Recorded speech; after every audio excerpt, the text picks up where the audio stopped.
आत्मा ही आत्मनो बंधु आत्मा ही रिपु आत्मना। मन का मन ही मित्र है, मन का मन ही शत्रु है। तो अपने मन को मना, अपने खुद मन से, कोई और नहीं मना पाएगा तेरे मन को। आज युग पुकारता जाग नौजवान रे, आज युग पुकारता जाग नौजवान रे। मोर्चे संभाल रे संभाल तू कमान रे, मोर्चे संभाल रे संभाल तू कमान रे।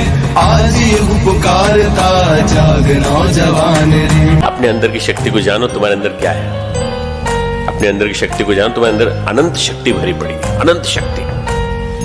आप उस शक्ति को पहचान गए जिस दिन, उस दिन आपके अंदर का महामानव पैदा हो जाएगा। और वो महामानव आपसे इतने असंभव काम करा लेगा जिसको आप सोच भी नहीं सकते।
गायत्री, वेद माता गायत्री, जिसे वेदों की जननी कहा गया, वेदों की माता कहा गया।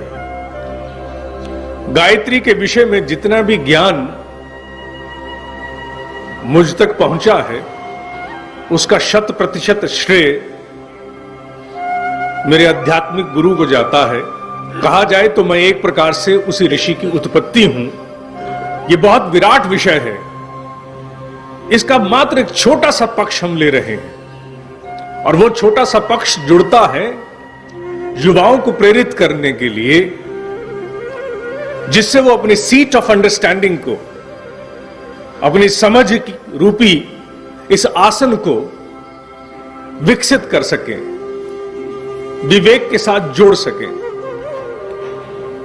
हमारे यहां गायत्री मंत्र को गुरु मंत्र और महामंत्र कहा जाता है। गायत्री की ही तरह कोई भी मंत्र मूलतः 3 स्तरों पर कार्य करता है। मंत्र सबसे पहला कार्य करता है अपने शब्द की शक्ति पर, क्योंकि प्रत्येक मंत्र it is a composition of words, और शब्द की शक्ति उसमें निहित होती है, चाहे वो कोई भी मंत्र क्यों ना हो। मंत्र दूसरे स्तर पर जो कार्य करता है वो है एकाग्रता, अर्थात फोकस ऑफ योर अटेंशन पर। और मंत्र तीसरे स्तर पर जो कार्य करता है वो है भाव स्तर। मनुष्य मंत्र जपते समय किस भावना के अंतर्गत होकर के अनुभव को प्राप्त हो रहा है। तीनों स्तरों पर मंत्र कार्य करता है।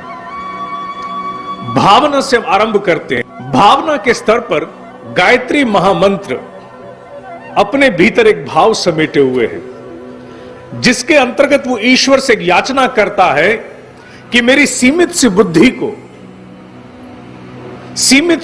को प्रज्ञा बना दो, प्रज्ञावान कर दो। प्रज्ञा और बुद्धि में बहुत बड़ा अंतर है। आज के विषय का नाम है Gayatri, a powerful prayer for far sighted wisdom, दूरदर्शी विवेक हेतु प्रार्थना। पहली बात तो बुद्धि का नाम हमने यहां विवेक के रूप में लिया है। विवेक और सामान्य बुद्धि में अंतर है। निरीक्षीर विवेकी, हंस के साथ तुलना की जाती है विवेक की। बुद्धि दोधारी तलवार है, वो किधर भी चल सकती है। बुद्धि मात्र इकोनॉमिक्स को पढ़ करके यह भी निर्णय कर लगती है कि 60 साल 70 साल के बाद व्यक्ति किसी काम का नहीं है, इसे भी गाय की तरह कसाई घर भेज दो, इज नॉन प्रोडक्टिव। यह बुद्धि है। विवेक उस मनुष्य को देवता बना देता है। तो बुद्धि और विवेक में बहुत बड़ा अंतर है। और प्रज्ञा मात्र विवेक ही नहीं है, दूरदर्शी विवेक है। It's the higher and highest dimension of even wisdom. छोटी डायमेंशन नहीं है, बहुत बड़ी डायमेंशन है, जहां मनुष्य प्रत्येक विषय को होलिस्टिकली देखना चाहता है, बड़े परिकर में देखना चाहता है, सर्वे भवन्तु सुखिना तक जाना चाहता है। वो है दूरदर्शी विवेक। विवेक अपने जीवन के साथ भी सीमित किया जा सकता है, लेकिन दूरदर्शी विवेक मनुष्य को अपने से परे भी ले जाता है, समाज के साथ जोड़ता है। इसीलिए प्रज्ञा की व्याख्या बुद्धि से बहुत ऊपर है। और प्रज्ञा को अगर कुछ शब्दों में हमें परिभाषित करना हो तो वी हैव टू से दूरदर्शी विवेक, फार साइटेड विजडम। गायत्री में जो प्रार्थना निहित है, इस मंत्र में जो भावार्थ निहित है, वो एक ही है।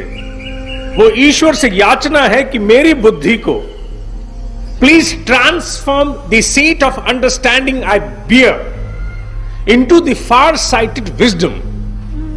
उसे ऐसा बना दो जो ना तो भाव में सीमित रहे, ना विवेक में सीमित रहे, ससीम से असीम होने की साधना है। गायत्री मंत्र को महामंत्र यह भाव बनाता है।